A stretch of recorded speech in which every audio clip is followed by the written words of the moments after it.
तो आइए समझा जाए कि ये रियल नंबर्स क्या होते हैं। ठीक, तो नाम है इनका रियल नंबर्स, इसलिए कि जितने भी मैथमेटिक्स में नंबर हो सकते हैं रियलिटी में, वो सारे रियल नंबर्स हैं। तो पहले तो आप ऐसे समझ लो, बहुत सिंपल, कि जितने भी रैशनल नंबर्स हैं और जितने भी इरेशनल नंबर्स हैं वो सारे ही रियल नंबर्स में आते हैं, क्योंकि ये भी पॉसिबल है, इनका एग्जिस्टेंस भी पॉसिबल है, रियलिटी में हो सकते हैं, और जिनको अभी हमने यहां पर समझा इरेशनल में, ये भी वास्तविकता में हो सकते हैं, रियलिटी में हो सकते हैं। तो rational numbers, sorry real numbers क्या हो गए, जितने भी रैशनल नंबर्स हैं वो, जितने भी इरेशनल नंबर्स हैं वो, दोनों ही ले लिए जाएं। ये यूनियन का सिंबल लगा दिया, मतलब ये वाले नंबर्स भी और ये वाले नंबर्स भी, है ना। तो ये हो गए आपके रियल नंबर्स। इनकी पूरी फैमिली को कैपिटल आर से रिप्रेजेंट किया जाता है, और आपको ये ध्यान रखना है कि जो भी नंबर रियलिटी में एग्जिस्ट कर सकता है वो रियल नंबर है, यानी रियल नंबर का सेट बहुत बड़ा सेट है, लगभग सभी नंबर इसमें आ जाते हैं जो भी रियलिटी में एग्जिस्ट करते हैं, चाहे वो पॉजिटिव हो चाहे निगेटिव हो, ठीक, जो भी हो। अब ये तो हमने लिख ही दिया कि रैशनल और इरेशनल दोनों की यूनियन है। तो आपने देखा रैशनल के पहले आपने जितने सेट्स पढ़े थे, रैशनल उन सबका सुपर सेट था, उन सभी को कंटेन करता था। अब रियल नंबर का सेट रैशनल को ही कंटेन कर रहा है, साथ में इरेशनल को भी कर रहा है, तो जो सेट सभी पढ़े उनमें रियल नंबर सबसे बड़ा सेट हो गया, है ना। अब बात करें कि रियल नंबर के अलावा भी कुछ बचता है क्या। जैसे हमने कहा जो भी नंबर है जो एग्जिस्ट करता है रियलिटी में, जो हो सकता है वो रियल है। तो क्या कोई ऐसा भी नंबर है जो नहीं भी हो सकता है? बिल्कुल है।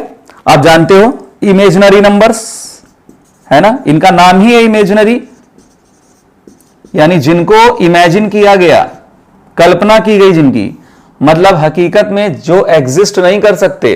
तो जो एग्जिस्ट नहीं कर सकते फिर भी उनको मैथमेटिक्स में जगह मिली, मतलब जो रियलिटी में नहीं हो सकते उनको भी जगह मिली, क्योंकि मैथमेटिक्स या कोई भी साइंस की कोई भी ब्रांच अभी तक पूरी तरीके से 100% तो डिस्कवर नहीं हो गई, है ना, कि सारे जितनी भी खोज हैं वो पूरी हो गई हों।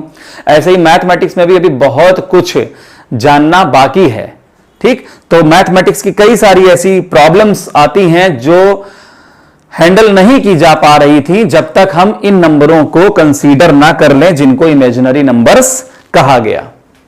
ओके, ऐसे ही और भी कई चीजें हैं मैथमेटिक्स में जो रियलिटी में एग्जिस्ट नहीं करती, लेकिन उनको हमें लेके एज्यूम करके चलना पड़ा, क्योंकि उनके बगैर प्रॉब्लम सॉल्व नहीं हो सकती थी।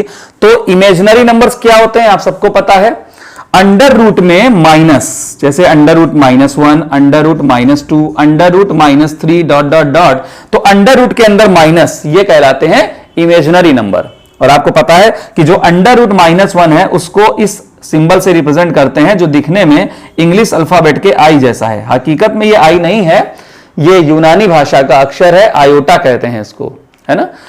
जैसे हमारी हिंदी की एक भाषा है 46 कैरेक्टर के साथ, इंग्लिश की है 26 कैरेक्टर के साथ, ऐसे ही और भी भाषाएं हैं, ठीक। तो यूनान के लोगों का मैथमेटिक्स में बड़ा योगदान रहा है, इसीलिए बहुत सारे सिंबल आपको बताया जाता है कि ग्रीक लैंग्वेज में, मतलब यूनानी भाषा में, इसे अल्फा, बीटा, गामा, तो ऐसे ये यूनानी भाषा का एक सिंबल है जो दिखने में इंग्लिश के आई जैसा है, इसलिए जनरली इसको आई बोल दिया जाता है, रियलिटी में आयोटा है।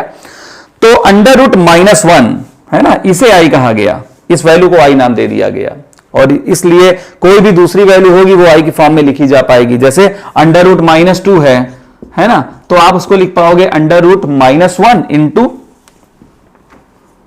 अंडर रूट -1 इंटू 2, ऐसे करके लिख सकते हो ना, -2 को -1 इंटू 2।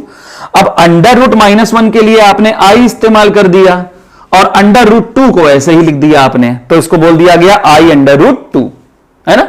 ऐसे ही अंडर रूट -3 होगा तो -1 इंटू 3 लिख दोगे उसको, और अंडर रूट -1 के लिए आई लिख दोगे और अंडर रूट 3 लिख दोगे, ठीक। तो इसको लिख सकते हैं अंडर रूट 3i। ओके, तो ये जो नंबर है ये इमेजिनरी नंबर्स हैं। और क्यों इमेजिनरी नंबर्स हैं? क्योंकि हकीकत में ये एग्जिस्ट कैसे कर सकते हैं। अगर किसी संख्या का अगर अंडर रूट के अंदर माइनस है तो इसका दूसरा मतलब यह है कि उसका स्क्वायर निगेटिव है ना। जैसे अगर हम कहें अंडर रूट -2, ये एक वैल्यू है। अब अंडर रूट -2 अगर एक वैल्यू है तो अगर इसको हम x मान लें और दोनों साइड का स्क्वायर कर दें, अब इधर स्क्वायर करोगे आप तो अंडर रूट हटेगा, उधर स्क्वायर करोगे तो x पर लगेगा। तो ये कैसी चीज है? देखो लिखा हुआ है x एक ऐसी वैल्यू है जिसका स्क्वायर -2, तो किसी भी संख्या का स्क्वायर -2 कैसे आ सकता है? आप जानते हो पॉजिटिव का स्क्वायर भी पॉजिटिव होता है, नेगेटिव का स्क्वायर करो तो वो भी पॉजिटिव हो जाता है। तो किसी वैल्यू का स्क्वायर करने पर जो रिजल्ट आए वो नेगेटिव कैसे हो सकता है? नहीं हो सकता है, हकीकत में एग्जिस्ट नहीं कर सकता है। इसीलिए तो ये इमेजिनरी नंबर्स हैं, इनकी सिर्फ कल्पना करी जा सकती है ना। तो खैर ये हो गए आपके इमेजिनरी नंबर्स, ओके, जो आई में रिप्रेजेंट हैं। तो रियल नंबर के अलावा ये नंबर भी हैं जो इमेजिनरी नंबर्स हैं। अब एक सेट और है जिसको आपको समझना है, और वो है कॉम्प्लेक्स नंबर का सेट, है ना। और वो अभी तक जो भी सेट्स आपने पढ़े उन सभी से बड़ा होगा, मतलब वो उन सभी का सुपर सेट होगा। अब जैसे रैशनल नंबर से बड़ा था रियल नंबर का सेट, है ना, क्योंकि वो उसको कंटेन करता है। अब ये 8 नंबर पर कॉम्प्लेक्स नंबर्स,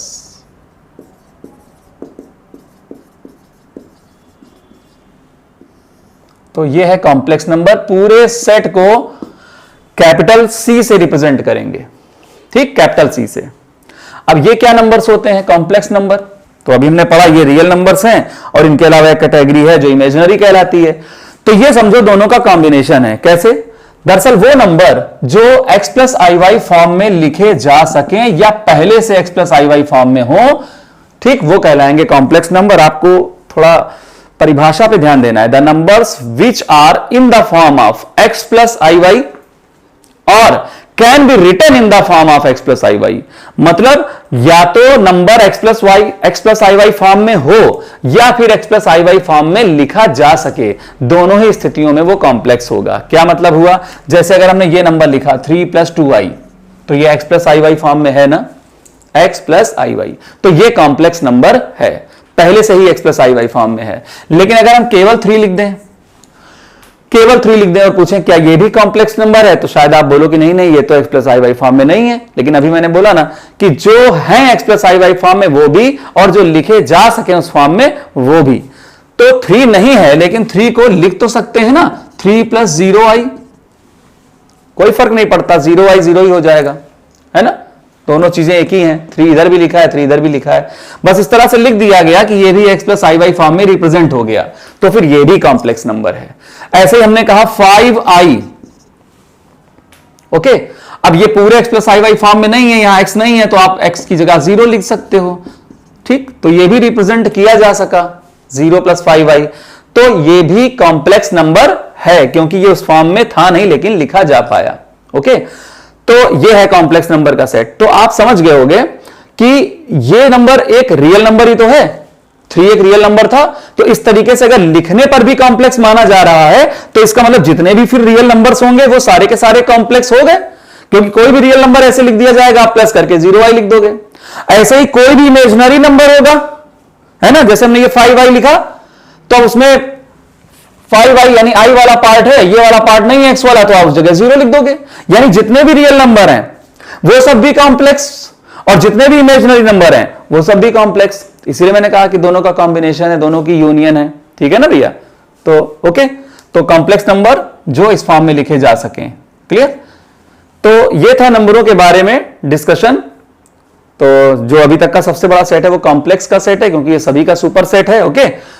तो इसको लिखोगे कैसे आप? यहां पे ये ध्यान रखना है कि x plus i y form में लिखा जा सके, ये x, ये वाला पार्ट रियल पार्ट कहलाता है और ये वाला पार्ट इमेजिनरी पार्ट कहलाता है। तो ये था नंबरों के बारे में। और इसके अलावा कुछ नंबर्स हैं जो आपको पता होंगे, जैसे कि उन पर ज्यादा डिस्कशन की नीड नहीं है, जो जरूरी थे वो कर दिए। जैसे इवन नंबर्स क्या हैं, तो आप जानते हो which can be divide by 2, जो नंबर 2 से डिवाइड किए जा सकें उनको इवन नंबर्स कहते हैं। जो 2 से डिवाइड नहीं होते हैं, 2 से विभाजित नहीं होते, उन्हें ऑड नंबर्स कहा जाता है ना, विषम संख्याएं। इसी तरीके से प्राइम नंबर्स क्या होते हैं, जानते हैं ना, प्राइम नंबर्स हिंदी में कहते हैं इनको अभाज्य संख्याएं। तो प्राइम नंबर जो किसी से कैंसिल ना हो, किसी से डिवाइड ना हो। आपको ध्यान रखना है कोई भी नंबर 1 से डिवाइड हो जाएगा, हाँ बिल्कुल, 1 से हर नंबर डिवाइड हो जाता है, और खुद से हर नंबर डिवाइड हो जाएगा, सेल्फ से। मान लो 5 है तो 5 किससे डिवाइड होगा? 1 से भी होगा, और खुद 5 से भी डिवाइड हो जाएगा। तो ये 2 चीजें ऐसी हैं जिनसे हर नंबर डिवाइड हो जाता है, ठीक। अब इनके अलावा अगर और किसी से डिवाइड ना हो तो फिर हम कह देंगे ये प्राइम नंबर है, ठीक। अब ये 5 है, 5 प्राइम नंबर क्यों है? क्योंकि ये 1 से और 5 से, यानी 1 से और सेल्फ से डिवाइड होता है, इसके अलावा इसको और कोई डिवाइड नहीं कर सकता। डिवाइड करने वाला पूरा पूरा डिवाइड करना है, ऐसे पॉइंट में डिवाइड, पॉइंट में आंसर निकालने वाला डिवाइड नहीं, ठीक। तो इस तरीके से 5 भी और 2 भी तो प्राइम नंबर है ना। आप कंफ्यूज क्यों होते हो 2 के मामले में? भाई 2 क्या है? 2 1 से डिवाइड हो जाएगा, 2 खुद 2 से ही डिवाइड हो जाएगा, यानी सेल्फ से। इसके अलावा 2 को और कौन डिवाइड कर रहा है? कोई नहीं, है ना। करोगे तो फिर पॉइंट लगेगा, पूरा पूरा तो डिवाइड नहीं होगा। तो 2 भी एक प्राइम नंबर है। तो ये है नंबरों के बारे में, और उम्मीद है आपको समझ में आया होगा। तो चलिए अब नेक्स्ट क्लास में इसके आगे कुछ अलजेब्रा का इंपॉर्टेंट टॉपिक डिस्कस करेंगे।